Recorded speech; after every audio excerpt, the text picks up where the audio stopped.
Paltrocast. Janet, aside from having to talk to this guy, how is your day going so far? Day's going really good. It's a beautiful day here in the Chicago area. We have had the best weather in the country for the last month, and that's so rare that we're all like celebrating. Yay! So it's great. We've gotten very lucky this summer.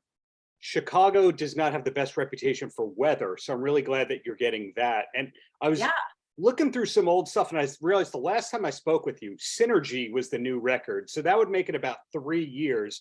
And there's a new record I'm hearing.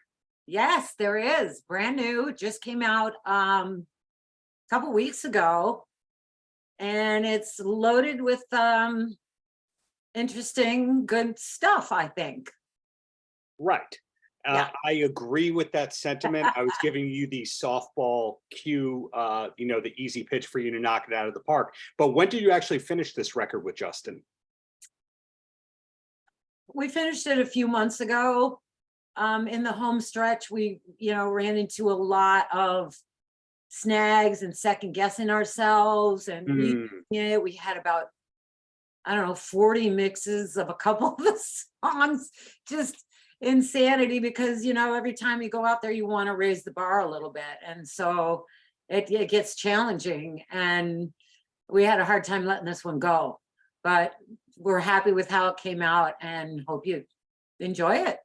Indeed. Well, we were connected to talk about I Want to Rock on Paramount Plus, and you look great from it. As a result, we hear a lot of good stuff about Vixen. But something that I said to Kip Winger when I was talking to him about this is, in the case of Winger, 2 of their 3 first records were released in the 90s. In the case of Vixen, 2 of the first 3 albums were released in the 90s. So does it annoy you when people call you an 80s band, knowing that there was more touring and more recording in the 90s than the 80s? Sort of. I mean, we did, our first album came out and we really started to, take off in the 80s. We made our first album in 87 and it came out in 88, I think. Yes. I could be wrong. I could be wrong. It was a while ago. It came out in 88. You are correct. Yeah. So, I mean, it was the tail end of the 80s, but I think the spirit of what we were doing was very 80s. So I get why we're lumped into that. Oh, so you don't have a problem with quote, the 80s? No, I don't have a problem with it. It is what it is. And like I said, a lot of our coming up and a lot of our, hanging out on the Sunset Strip and doing all that stuff was very much in the 80s. So I don't care. I'm all right with it. That's a healthy attitude. Some artists that I speak with who did have hits in the 80s are offended by that, and they go, no, I am not an 80s artist. I have been doing music consistently for decades. Don't talk about those 3 particular years. But in your case, the great art has continued with the work that you've done with Justin. So when did you kind of realize that this was a life in the arts as opposed to just, oh, we got dropped, it's over? Well, I mean, music has always, since I was tiny, been a big part of my life. The first minute I sang was, oh, I love this. This feels good. It's as simple as that, So, I mean, I knew it would never be gone from my life forever. And I didn't know exactly what form it would take, or back with Vixen or doing something else, or just playing guitar in my room for my dog. I don't know, but I knew it would, it would always be back. I did kind of shove it to the background for a while because, I put all my eggs in that basket, and when it crashed, it was ugly. Yeah. So I knew I couldn't do that again. I knew I had to have other things in my life that were important, and there always were to a point, but I was very invested in it, and it was devastating when it took a bad turn. So yeah, it's always been there, always will be, but it comes in and out in different forms in my life. As part 3 of I Want to Rock goes into, the crash of grunge, if you believe that's really what killed great music, I don't know. But they point out that that's the beginning of the downfall for some of the artists talked about in that. And as an outsider, I see that when Poison regrouped in the late 90s and they started doing the package tours, people started going, oh, there's an audience for that. And within 5 years of that, every single band who had hits in the 80s, if they could, was back to touring. And now we see M3 happens every year and Rocklahoma. You've played a lot of gigs in Mohegan Sun at the Wolf Den. So what I'm getting at is, if you had hits, there's a way to do 50 to 150 gigs a year if you want to. So when did you start to realize that I can work the rest of my life if I want to dedicate myself to all that? Well, I don't know. When we started talking about reforming Vixen when Jan was still here. Yeah. That's when I thought there was a good chance that we could do a lot of shows and you know, get back out there. I mean, to me, the creative aspect, making new music, is super important. Mm-hmm. So I wasn't interested in just that. You know, sure, you go out and you play the old songs and you communicate with the audience and it's fun, everybody has fun, makes a little money. That's all good. But I need the creative thing to be rolling. I do. I have to make new music. So that's where a different kind of satisfaction need to be met for me. Right. And so if I can interrupt you rudely. And oh, no, not rudely, but please do. Please interrupt. Words in your mouth. It's that it becomes a day job.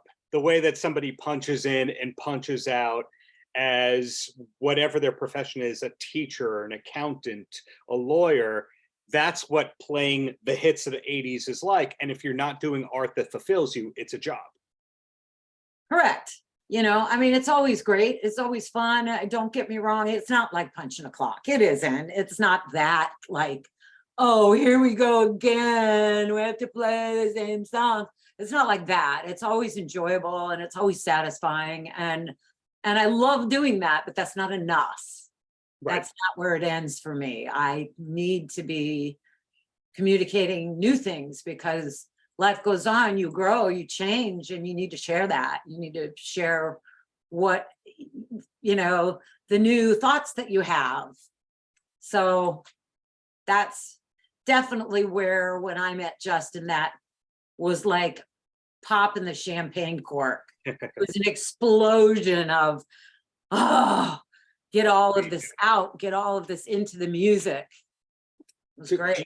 Do you and Justin have live gigs coming up in support of the record?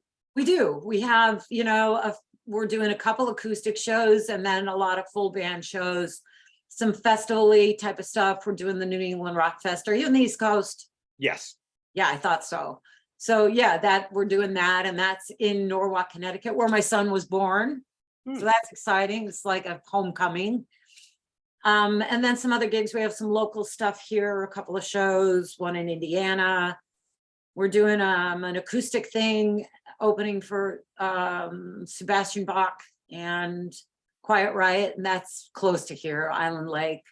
So yeah, we got some stuff. We like to get out there and throw some new songs. We played a show a couple of weeks ago locally around here. We put a couple new songs in the show and it felt so good. Oh, it was so great. Well, that's great that it doesn't stop on the creative end. It doesn't stop on the touring end. It's funny to me that you're lumped in with Sebastian Bach, who resents any term of the 80s, because I think Skid Row's peak was 1990, 1991, somewhere around there, and Quiet Riot, who arguably peaked in 82. So it's kind of lazy concert promoting in a way for them to do that, you know? Well, I think, you know, it depends on who's available and maybe trying to draw in some different people where the whole package will appeal to people, but maybe people coming in who's drawing different people. I'm not a promoter. I don't know. I just show up with a guitar ready to play. So who knows what they're thinking, but I think it'll be a fun show. Absolutely, absolutely. And I'm going to look for those tour dates, hope to see you live in New York, but two quick questions and then I'll let you go. And the first one is, what was the band or which were the bands that made you want to start playing guitar in the first place? Oh, when I was first playing guitar, I learned a lot of mellow acoustic guitar stuff. James Taylor, Carole King, those kinds of things. You know, when I got an electric guitar, that kind of changed everything. And it was the typical what you would expect, early rock, you know, Bad Company, Zeppelin, Aerosmith. When Heart first came out, I was like, I want to be her. I want to be Ann Wilson. That was definitely an inspiration there. And Nancy too, you know, because I play guitar and I learned the opening Crazy on You thing. That's tough.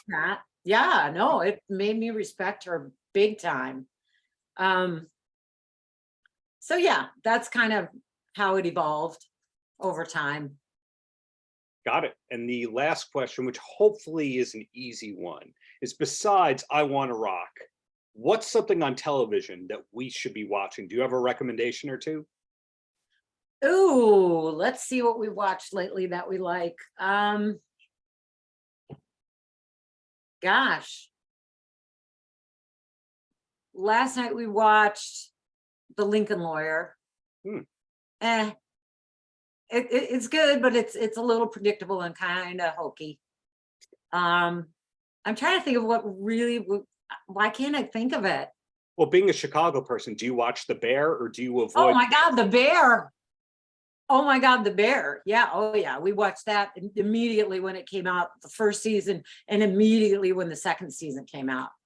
Awesome show. Thank you.